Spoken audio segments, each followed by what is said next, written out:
Welcome back to my channel. I wanted to show you a present that I got in the mail the other day.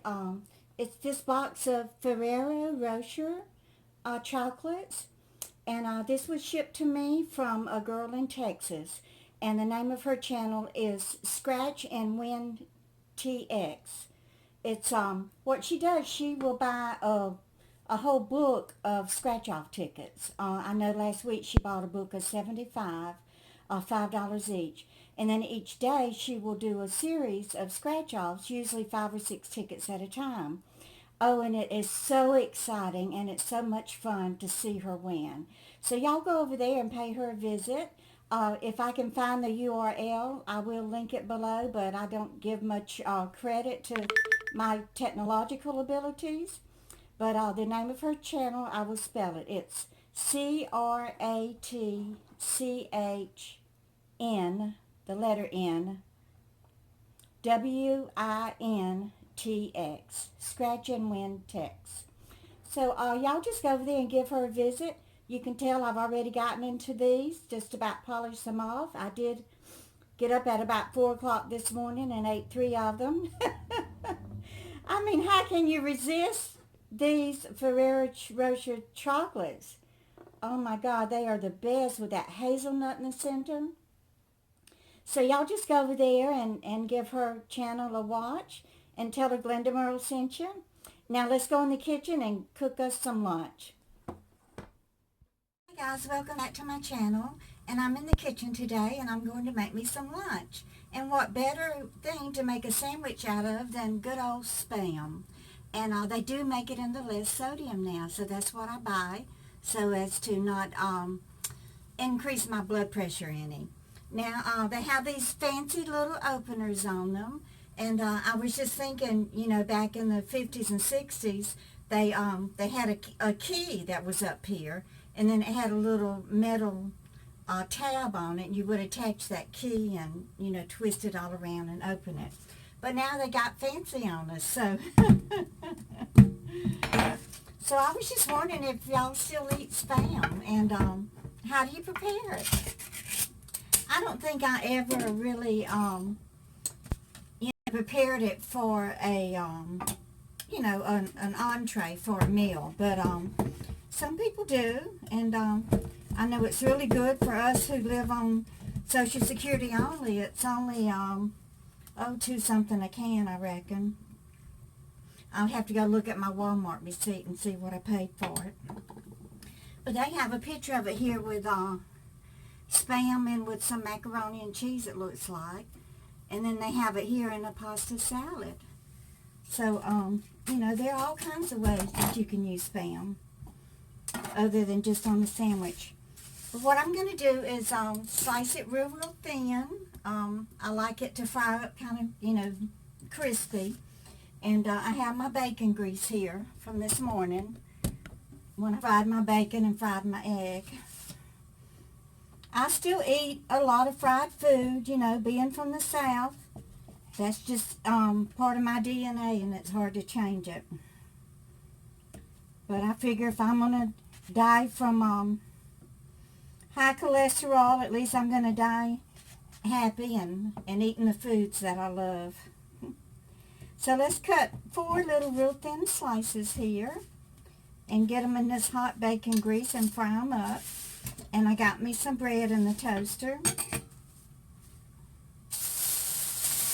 I was just wondering, how do y'all like to eat your Spam? Do you eat it right out of the can, or do you fry it? Do you like it thin? Do you like it thick? And then do you put anything on your sandwich, like, you know, tomato slices or lettuce or onions or anything? I just love my Spam, just right on the, you know, the white bread with mustard and mayonnaise. I used to eat it, you know, back in the 50s and 60s. We didn't have a toaster. Anytime we wanted anything toasted, we had to put it under the broiler of the stove and toast it that way. So I usually just ate everything on the white bread, you know, without toasting it. I know when I used to come home from school, I loved just plain old mayonnaise sandwiches. I mean, that's all I would eat. I wouldn't even put any lunch meat on it or anything. Back then, the only meat that Mama ever bought was, it was just called lunch meat. I don't know what was in it. I reckon, you know, ham, and I just remember it had these, you know, like little square chunks of meat in it. Yep, this is frying up real good. So, anyway, I was just wondering if y'all could leave me some comments and let me know if you still eat Spam, and do you eat the low sodium? I think I saw spicy. Maybe it even has jalapeno peppers in it. Nowadays, I'm not really sure. But I just stick to the plain old Spam. It is so good. So let me go ahead and take my 4 slices out of my bacon grease. It's good and crispy. And the low sodium, you know, I think I can get by with eating it without it making my blood pressure go up. I'm real sensitive to salt, so you know, I have to be very careful when I cook with it and when I eat it. Now I do have a few potato chips I'm going to eat, and I usually buy the low salt, and that is what I bought this week at Walmart. You know, these are only about 74 cents a bag, and they're really good. But it says lightly salted original potato chips. So, let me put some mayonnaise on my toasted bread. I had to scrape it, y'all, because I burned it. That's okay. At least it's good and crispy. Now, I like just plain old yellow mustard. That I need to buy some more. It's almost empty. I'm just going to have just enough for my Spam sandwich. Now, y'all, whenever you take that vacation to New York City and you go and buy you a hot dog off the street, you better take your own yellow mustard, because those hot dog vendors don't have it. They only have the spicy mustard. I mean, you can walk all over New York City and you still won't find any yellow mustard. Made me so mad that I had to eat my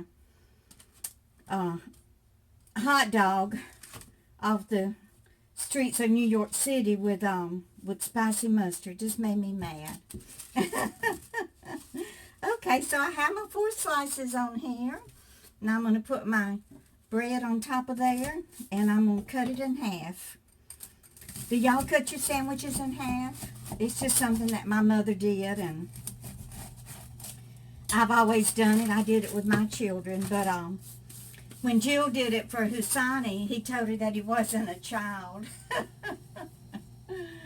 Oh.